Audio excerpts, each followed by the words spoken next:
Hola, soy Cora Monroe, class of 1980. Thank you, Cora. So for this evening's interview, we are interviewing Cora Monroe, class of 1980, Princeton Recuerdos Oral History Project. So the first set of questions, Cora, is going to focus on your life prior to Princeton. Please tell us a little bit about your life prior to Princeton, your family life, your school life, whatever you want to talk about.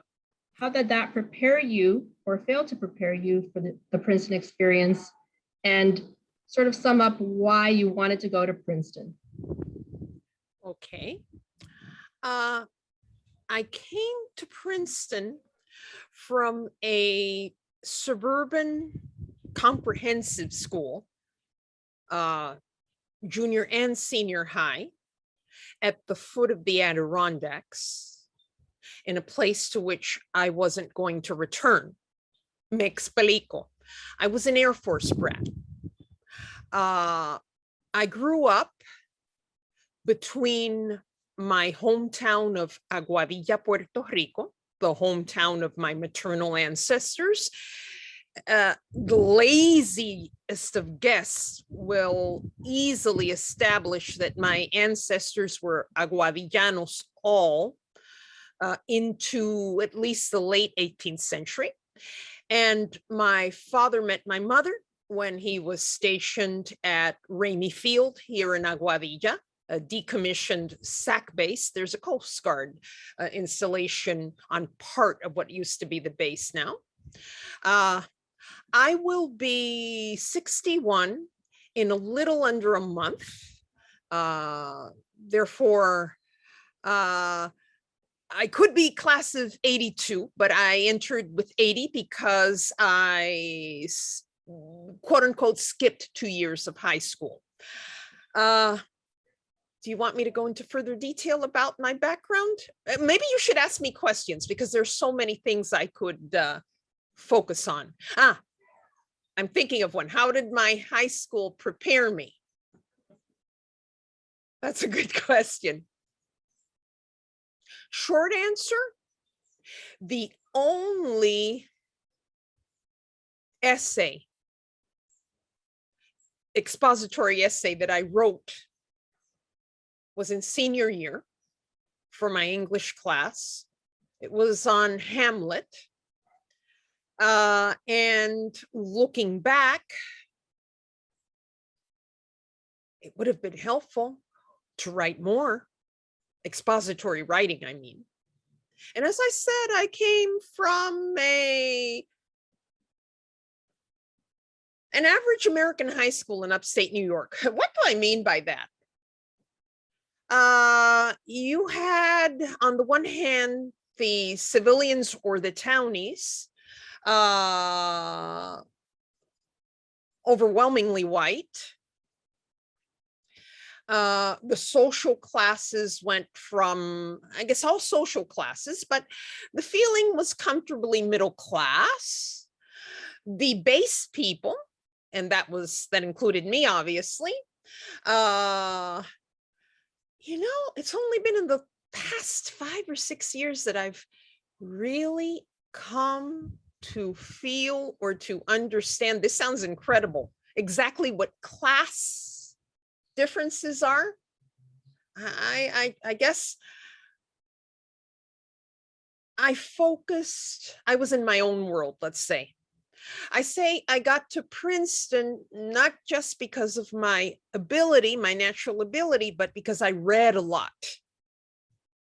I went into the field that I went because A, I liked French.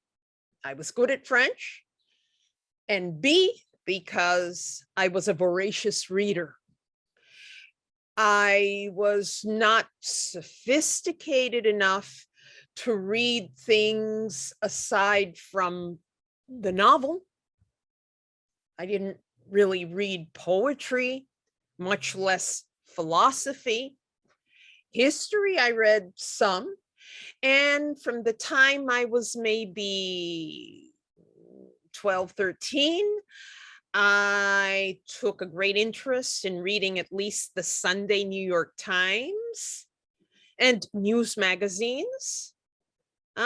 Everything from US News and World Report to Time. I read in Spanish as well. In the summer in Puerto Rico, I would have El Mundo in hand.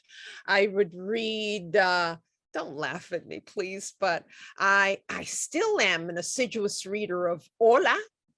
And yes, and I read People. And back in the day, I used to read the National Enquirer. And you know, it's helpful for the study of pop culture and society. No, I'm not joking.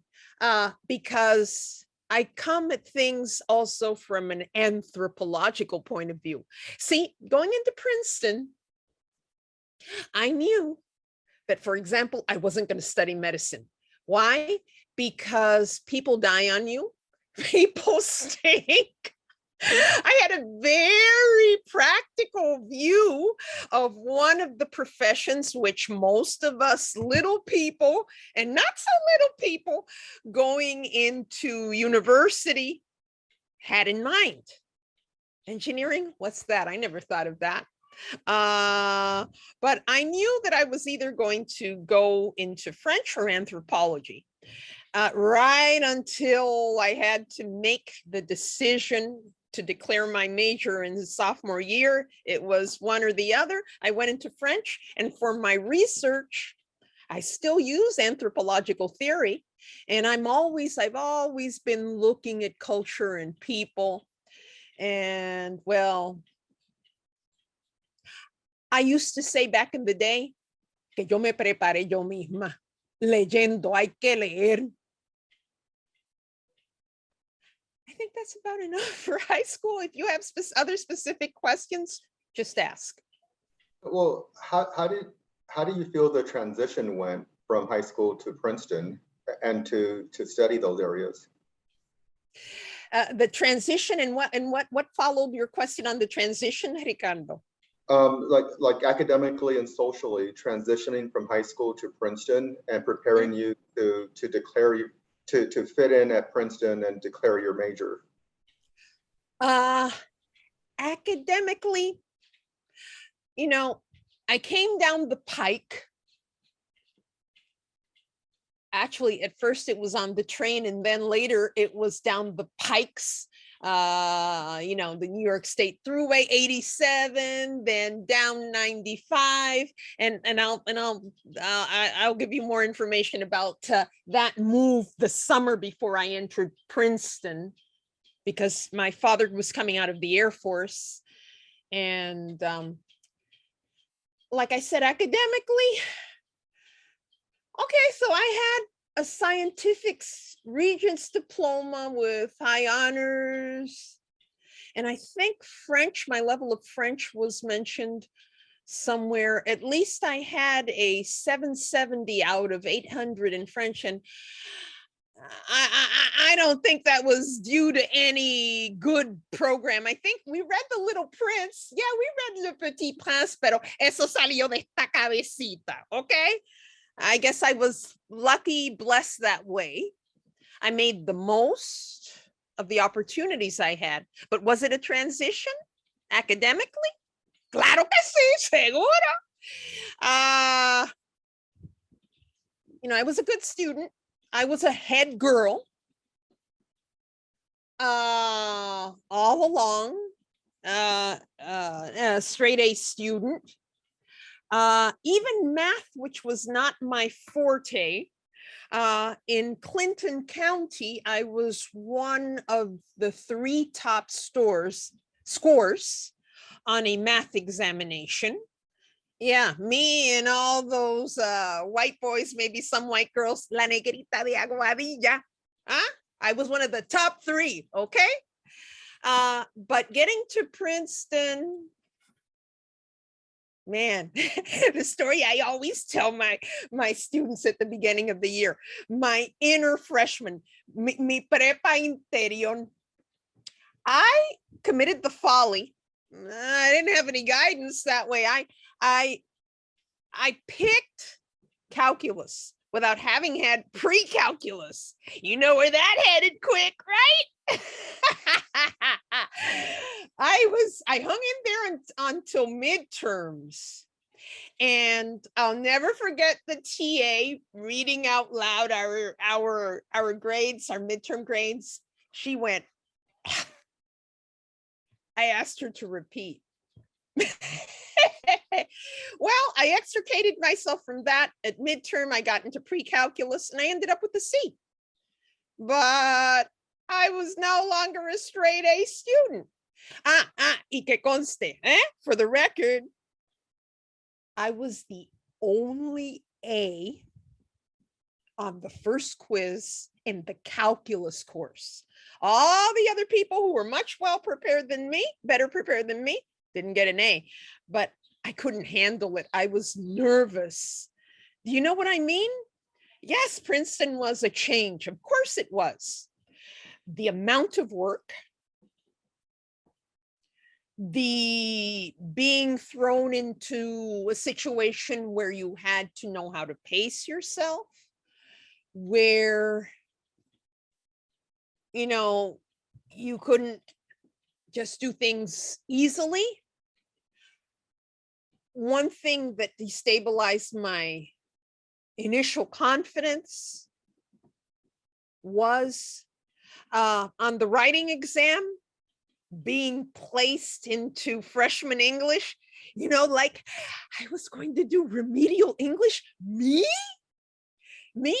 I had even done a linguistics course at SUNY Plattsburgh as part of my acceleration. I was in there with all these adults, I think I hadn't turned 15 yet. I arrived on campus, the Princeton campus, a week after my 16th birthday. And I was in what I was seeing as remedial English. You know the feeling? But I soldiered on. I remember the jokes that sometimes would come up, the black humor, not of the Negroid kind, flunking out of Nassau. I didn't flunk out. And when I started to sound resigned, my mamita, well, she didn't take a chancleta to me, but you know how Latina mothers are. Deja eso. And I did well enough to, at the end of junior year, be the top ranking person in my major. The way in which I was told that,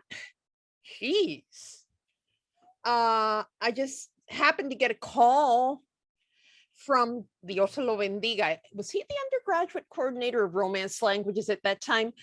Un españolito bien chévere.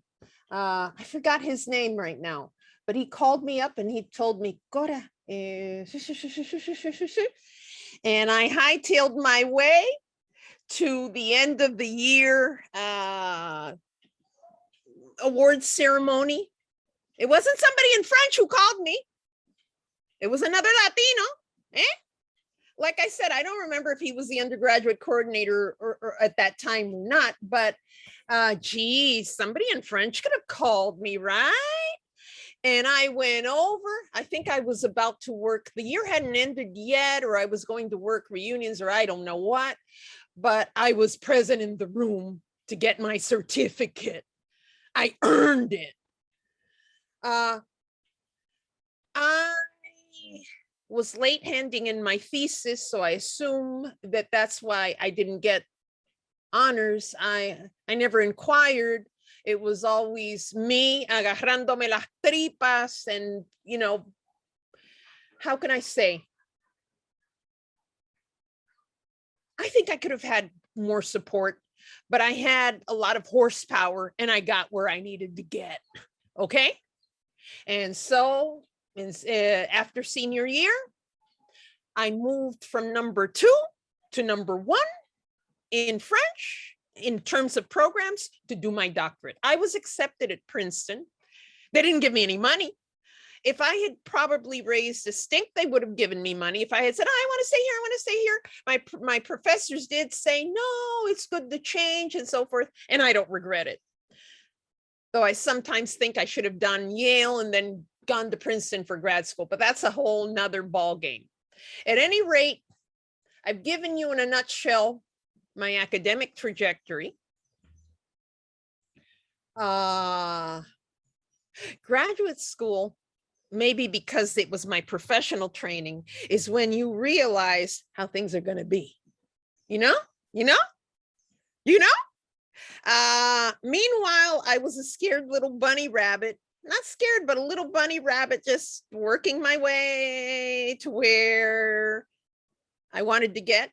And I was fortunate. I was a really lucky kid. I was really lucky. Ask me a question now, because I think I need a little bit of a framework, please. Thank you, Cora. That was an experience that you described that I think most of us felt. So thank you for sharing that. We're going to pivot a little bit right now to fitting in. You kind of addressed it a little bit, but we're pivoting over to socially speaking, roommates, friends, clubs, etc. Did you feel as if you fit in? And if not, how did you cope with those feelings, and what support systems were in place for you?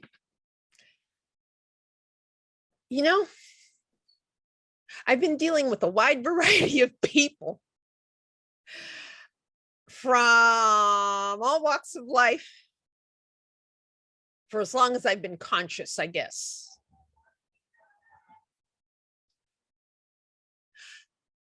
I have maternal and paternal families that are of different nationality and culture. We all have the same citizenship, glory be. But las cosas hay que decirlas como son. Fitting in is something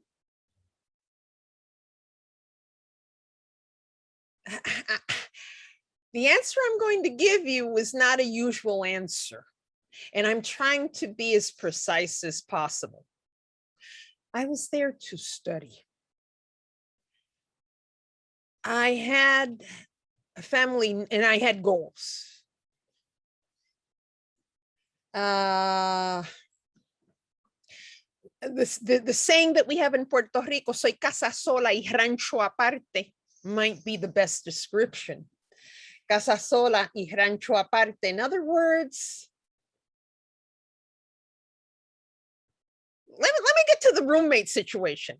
I happened to be put into a 3-person suite in 1915 Hall. One of the women was a Blanquita from Erie, Pennsylvania. She, not a bad person at all. The other was a Nicaraguense raised in Miami, who I think was finding herself. She didn't finish. She came back my senior year. She left that at the end of freshman year. And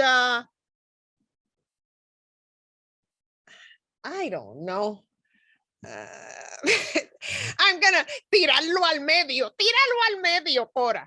The Nicaraguense had a bad attitude. A lot of things fell off my shoulder, like Barack Obama, or like Walter Mercado would say, úntate con sábila y deja que las cosas te resbalen. I come into the suite with my mamita, and the Nicaraguense thinks it's funny to say, oh, I thought you were the cleaning lady, about my mother. Because of our mentality, I don't think, we didn't, first of all, we didn't pay attention. We didn't care. I think my mama was more worried about me rooming with her, and not because of her attitude. But only recently I've been mulled over that and said, that was racist. The girl from Erie was actually a trade-in. She and the Nicaraguense became somewhat tight. They were finding themselves. And at any rate, otra blanquita, I guess when she saw the lineup, quickly got herself out of there and got herself matched up with someone else. I don't know. I don't care. My first year, I tried sitting at the table with the girls that were in the suite across from me, and et cetera, et cetera.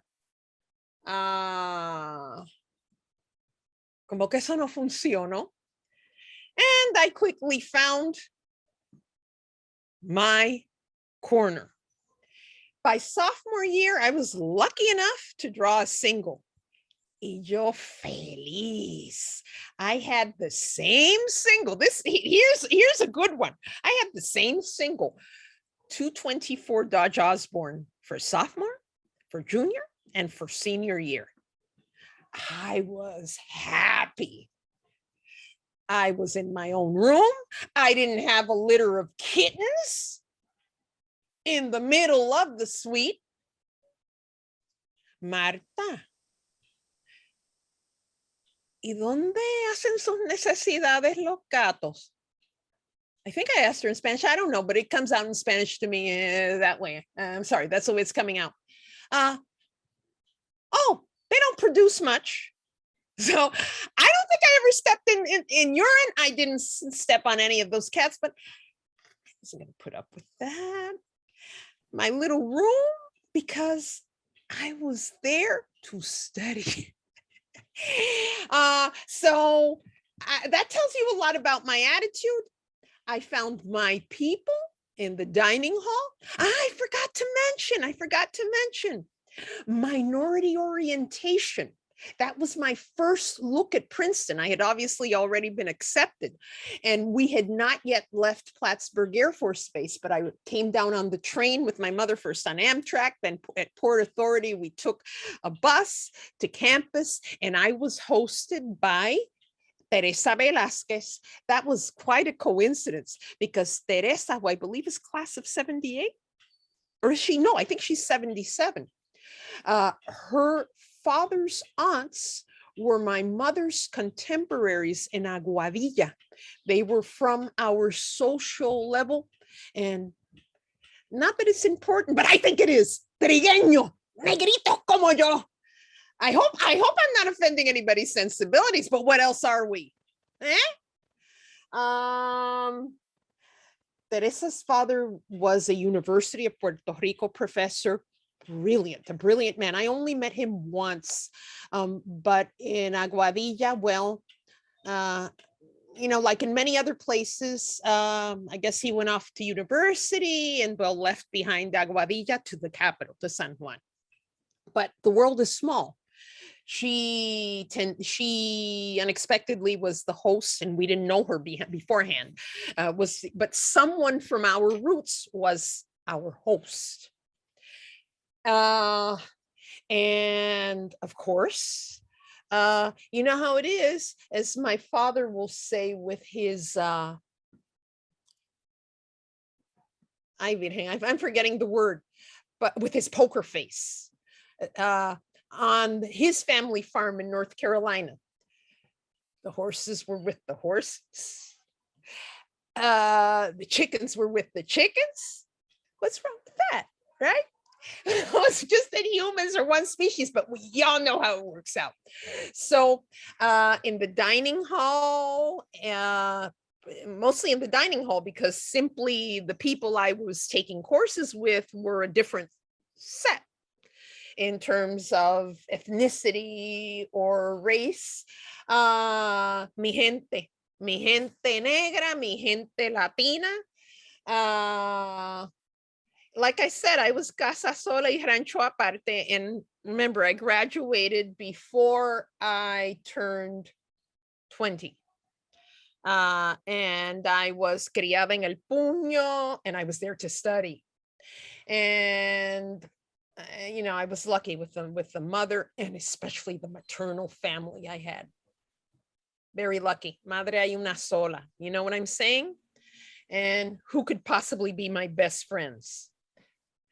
What am I telling you? I noticed that on the possible list of questions, they mention eating clubs.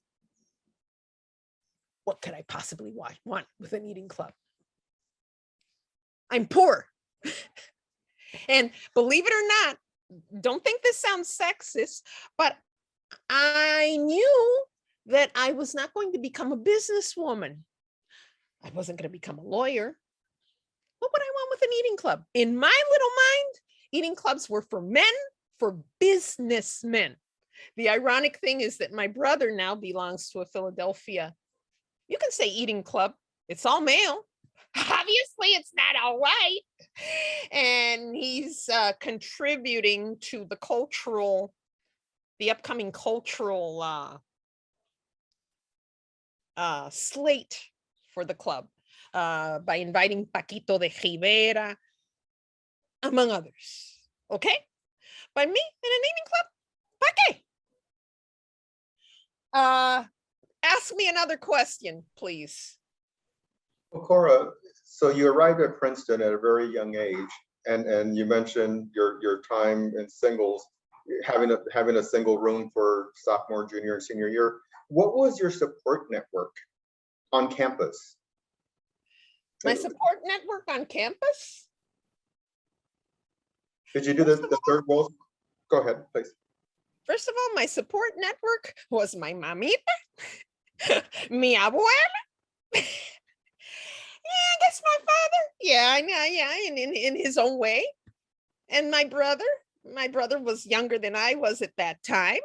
But I used to get so angry when my grandmother would say, agájate las tripas, because it's not just a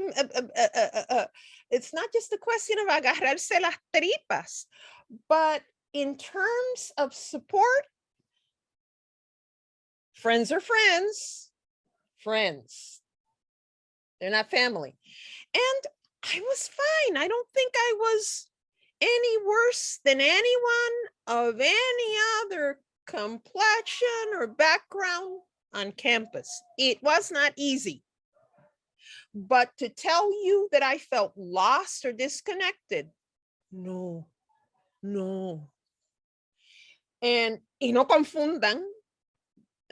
I think I was hearing from my mother, I swear, that as early as 5, in that low-key Puerto Rican way, you have to be twice as good, and you all know why. So no, the Third World Center, did I attend the Third World Center? No, I didn't go anywhere really other than Mass. I was a member of the Orange Key Society. With Clio didn't work out for me because I did not have certain skills developed to fully participate, but that was the other thing that appealed to me as a possibility. But as an Orange tour guide, I gave tours in English, I gave tours in Spanish. I still have the bronze medal that I was presented by a very kind group of Catalanes who were touring. And so they called on me to give the tour in Spanish. And when they finished, they were so nice. And I think that they also did that. They consulted among themselves because I told them, yo tuve una bisabuela catalana. The other Latino link to being an Orange Key tour guide was to relatives of Mark Safran from my class. Bendito, the other day I gathered some waterlogged photographs. It's still okay, but it's fading, of Dov and Clara Safran, Argentinian Jews who emigrated to Israel. And that was the year that I was in intermediate German, so I could understand Clara and Dove when they were speaking Yiddish. It was exciting because I was understanding, and they were so sweet. Mark's father, Mr. Safran, was wonderful too, and he explained to me that he came to Puerto Rico on business. I have more to say on the support system. I have a better answer for you. So I was looking at the picture that they sent me from Israel with the calendar, and I don't know where the calendar is anymore, the almanaque, and the dedicatoria on the back of the picture in Spanish. Now back to the support system. I told you about the only activity really that I participated in Orange Key, and I repped for the Latino community. My support system, and this was the beginning of a trend that became more apparent in graduate school. I was a French major. I wasn't a Spanish major, but I did the Spanish minor at any rate because, well, you know, the more the better. And thinking of future teaching possibilities. Arcadio Díaz Quiñones, the Puertorriqueño that I mentioned yesterday. Arcadio,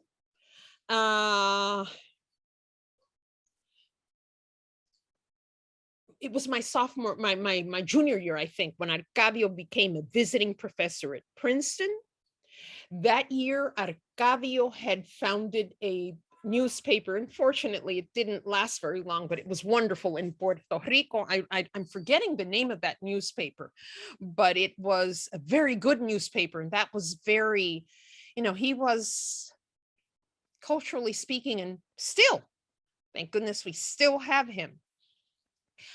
Arcadio was the closest thing to an academic support system that I have. I'll never forget the paper that I wrote on La Víspera del Hombre by the writer René Marqués. The time I put into it, that was the first paper or major work that I can remember plugging in on over the Christmas holidays. That was edifying, because I learned that just because it's Christmas doesn't mean that you're not going to have major work to accomplish. I got an A on that. And Arcadio, we didn't talk much about, not next to none, I mean, about being at Princeton and things like that. It was simply an academic relationship with a professor who was dear. He wasn't the only one, but I have to think. The Spaniard I never took a course with. There was Ron Sertz, who was not Latino, but who was in Spanish and who was a lovely person.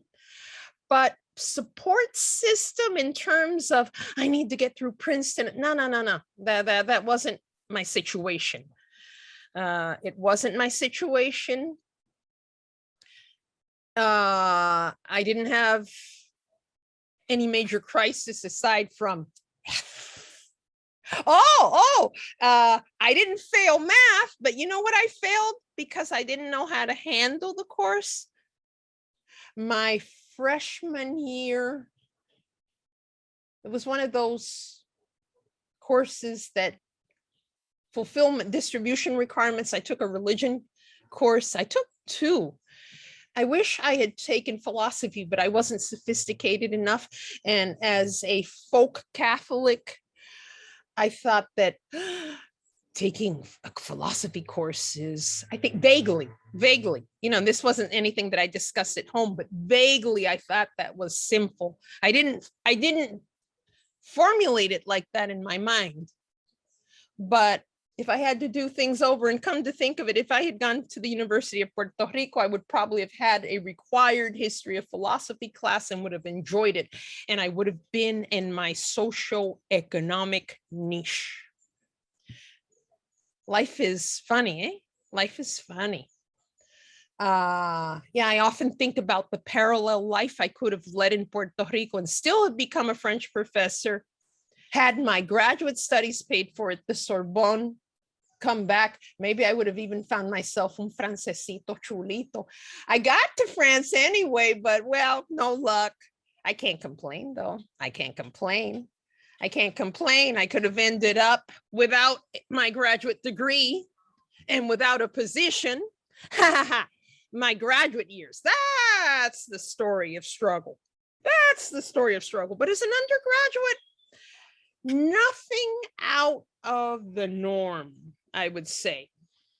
Ask me another question, because if not, I'll ramble. Thank you, Cora. So now we're going to go to life after Princeton. Ay, Dios mío. So you can either do graduate school or just general professional life. Okay. How did the Princeton experience impact who you are today? And kind of expand on that a little bit. Enormously. Princeton prepared me well. It prepared me in terms of being a scholar. Even though Princeton in my time was not as theoretical as Yale was, I came into Yale at the time of high theory.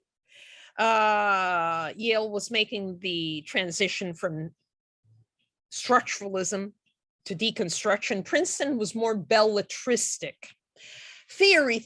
We hear a lot about theory these days, don't we? Heavens, I remember when the critical race theory at the Yale Law School got organized, and I did the reading, I did the first reading, but I never made it to the meeting. I felt a maturity, a peace at the start of my first year of graduate school. This was the year after my senior year. Sorry if I'm looking down, I'm just looking at notes I had taken, and I have to do a shout out in a moment. Princeton prepared me well. Had I come in, I don't think I could have come in from Rio Piedras and survived. I'm thinking of very bright people who came in from UPR Rio Piedras in comparative literature. Therein lies the tale. One of the professors of French who later transferred to USC kept telling me when I was applying for graduate school, Cora, why don't you take the GRE in Spanish?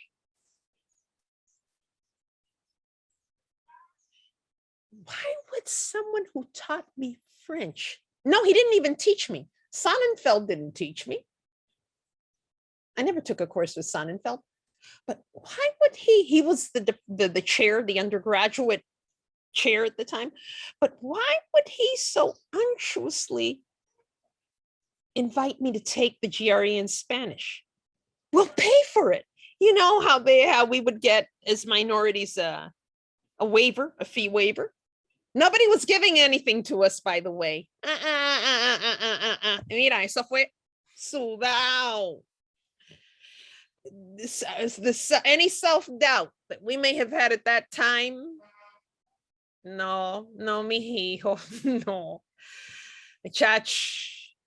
But at any rate, I'm sitting here saying, why is he telling me that he will pay for me to take the GRE in Spanish when I'm in French, and I'm a good French student, and I had been the number one? Nobody was doing me favors. Number one at the end of junior year. I'd forgotten that one. That has to be told. No, that merits to be told. You know, with the smiling face. And you think I listened to that? I took my GRE in French. Thank you. And I got into Princeton, Yale, Cornell. Harvard turned me down, but I found out much later that I wouldn't have wanted to go to Harvard and graduate in school in French at all. And Yale was the plum, and you could feel it in the air. Oh my goodness, when I visited Yale, again with my mamita, best friend ever. Well, and my brother, because he's my contemporary. But so Princeton prepared me well from graduate school. I'm going to spare you the details of my long and drawn out ABD, but I got it. I ran the gauntlet and I got a position and a chapter of the thesis, which was, I directed a Yale PhD thesis. This one. And a chapter of it was published in a volume of essays on psychoanalysis in the SUNY series in continental philosophy. When I used to say to my mother, Mijita, mi ensayo le sigue al del doctor Mustafa Safwan. Mustafa Safwan was a very important Lacanian psychoanalyst. And little old me, una negrita de Aguadilla, I had an essay in that volume. And at the various conferences that served me as a platform for trying out chapter ideas.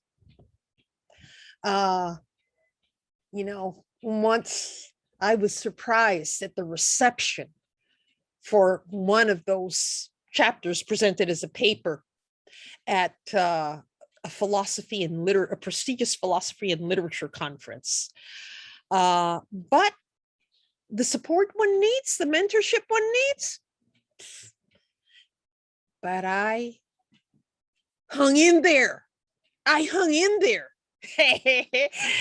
my PhD thesis, my dedicatoria, I don't have it around, I'm not looking at it, but I thanked my guardian angels, my uncle, my maternal uncle, Tío Toño, and my grandmother, and los espíritus. I'm sorry, I'm forgetting the proper way to address the spirits in Kardecian spiritism, which is a philosophy born of the 19th century French struggle of the 1840s. That's a whole nother chapter. I'm not going to bore you with that, but that's part of my Puerto Rican background. And no, it has nothing to do with seances or whatever.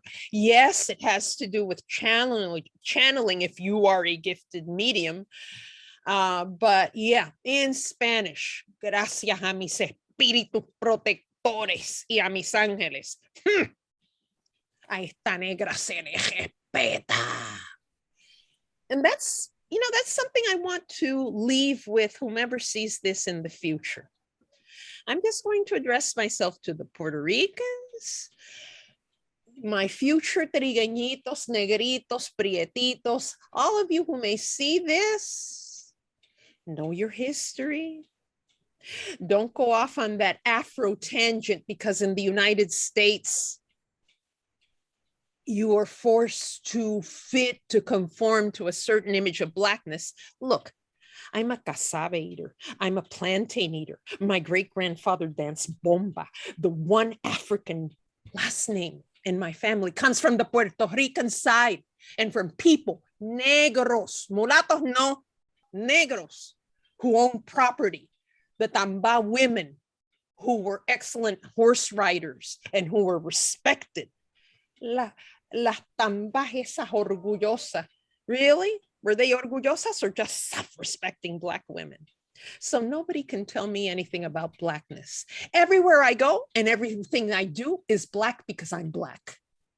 And no Afro this or Afro that. Y tu abuela, ¿a dónde está? I'm Puerto Rican. Okay? That's the way it's always been. I'm not negating anything. Not at all. And so I'm just telling the young people who hear me now or in the future, know your story. Be proud. And for all you Meghan Markles out there, because like I said, we're all Puerto Rican. All you Meghan Markles out there, be like Meghan Markle. Honor your Black roots. You may be white, whatever you want to call yourself, mixed race white. Respeta. Okay. And I said I wanted to do a shout out. How could I not mention people like Frank Ayala. Frank Ayala was a very kind, very personable. You know, he interacted with me, with my mom. A shout out to him. I'm sorry that I didn't attend the 70s recuerdo because I would really have liked to have said hello. Franklin Moore, who was one of the people who was in the admissions office and who, you see, coming into Princeton, my family did not return immediately to Puerto Rico because of my age. And there happened to be a base in South Jersey. My parents calculated it all, well, we can stay in the South Jersey area. That way I could come home on breaks and they could be near to me in case of any need for support. And they were very supportive, especially my senior year. My parents would drive up from Willingboro and take me at midnight to eat at that Greek restaurant. I used to love the Spanish pies. I still do. And the galactobúrico, that dessert with semolina, and they would take me to have a midnight feeding. My parents' support was invaluable. I did my shout out to Frank Ayala, Franklin Moore, Paula Riston. It's true that in senior year, I think I grew an inch or two when Paula Riston, who was one of the admissions people who I guess, you know, worked on my particular admissions, was so loving. I remember in senior year popping by to say hello and thank you, and I'm moving on. And Cora, you've grown an inch. Those nice details that one remembers. And I forget. All this, my Princeton adventure, my Princeton welcome starts with two very special people. I still can picture the room I was in at 7328 F Illinois Drive on Plattsburgh Air Force Base on the April day in which I got a call from Charlie Hay and Sonia Sotomayor of Acción Puertorriqueña y Amigos inviting me to come to Princeton. That was a nice touch. I don't remember anybody calling me from Yale, for example, and definitely not from Cornell, but Sonia and Charlie, whom I'm happy to say that some years before he passed, teamed up with me to start working on recruiting Puerto Rican students from Puerto Rico's answer to Stuyvesant and the Bronx High School of Science, a STEM public school with a track record. It's a boarding school. It's 3 years instead of 4, and students take courses on the University of Puerto Rico Mayagüez campus. That's saying a lot, because Mayagüez at one time in the recent future supplied up to 1/3 of NASA's engineers. And still, Princeton has not admitted a student from CROAM. That's the acronym for that high school. I tell you, Charlie Hay, class of 79, I think, or 7. No, Charlie was class of 70, I want to say 77, maybe 78. Big loss. I think of Charlie constantly, and I wonder who is going to take up the baton. We need to get CROAM students, especially at this time, represented at Princeton. That's a shame. That's a crime. What else do I want to say? Gee, I guess I'm throwing it back to you. Well, I'll say this, and I don't know if this is going to be the ending. I'm open to questions. I love to talk. I'm grateful, especially at the age I am now, I can pretty much say that my dream came true. I can't complain. I got my PhD. It took a while, but I got it. There are things I want to publish. I've published a little, but good. I'm good. There's not all that much time, you know, whether I live 10 more years, whether I live 20 more years, time flies. So I need to get to work. I have a position at the University of Puerto Rico at one of the two flagships, and they haven't taken the wrecking ball to my campus yet, maybe because it's the STEM campus. Puerto Rico is going through some very unjustly hard times now.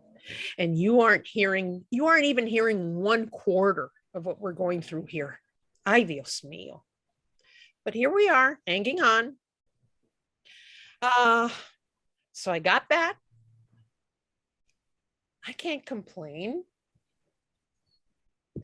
I'm grateful for the training I've received in scholarly methods. I think we've all been trained to do independent research. And so I would say to my fellow Latinos, abramos los ojos. Let's dig into our histories. What makes us come together, regardless of background, regardless of whether we speak Spanish or not, regardless of whether we've never seen the countries from which our Latino ancestors came from. Let me give you a little vignette from pre-Cora. So my father comes to Puerto Rico. He's from Raleigh, NC. He looks like a Puerto Rican. He's not. He always talks about how people would address him when he would come off base into town on on public transportation, would address him in Spanish. And when he would answer in English, they would go like, you know, wrinkling the nose is a Puerto Rican way of saying, ¿y eso qué? You know, it's inquisitive. So my father was at an age where, yeah, he was thinking about getting married. He was in Puerto Rico at the time, so, you know, he had to figure out how to do it. And it was the Mexican Americans from El Paso who were stationed here. Mexican American guys from El Paso who fit right in. There is a general Latino culture. They knew how to come down to the plaza on evenings, especially on weekends. They knew that in La Plaza, the girls would be on one side checking out the guys, and the guys would be on their side. And they knew how to come up and talk to a girl. And my dad fell in with what we would later call Chicanos, good friends, one or two, who married amigas de mi mamá. I'll never forget visiting the Vietnam Memorial with my parents and watching them look for the name of one of the guys from El Paso who died in Vietnam. I think it was on his second tour of duty, and watching them both moved. So you see, I knew beforehand of our interconnectedness, even though through my grades, because I did kindergarten in Montana, first grade in Massachusetts, came back to Puerto Rico for second, third, and fourth grades. Fifth grade on in the States. And, you know, now that I think of it, I had one Cubana and one Puerto Riqueña in all that stretch. Her mother was actually Quebecoise and her father was from Arecibo. I was always in the top group.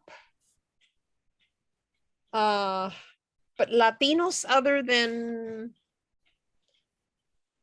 the Cubana, the Puertorriqueña. And here in Puerto Rico, Puertorriqueños, obviously, you know, we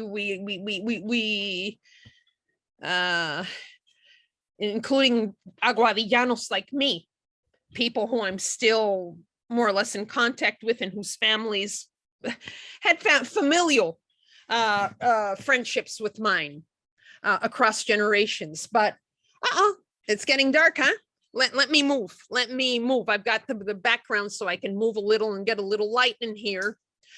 Yeah, hombre, let me move a little. I have to take the hotspot. Sorry if it's dark for a little bit. I'm moving into the light. Let me hold on. Oh my goodness. I'm just thinking about things. Loose ends. I'm turning on the light in a minute. Things I can share with you. Stressing the connection between Latinos. You know, that has always been very apparent to me.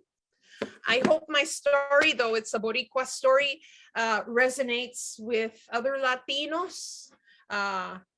We are definitely a unit, folks, and we have to bring the best of ourselves and to future generations. So to the future, al futuro, de cara al mañana y pa encima, pa adelante.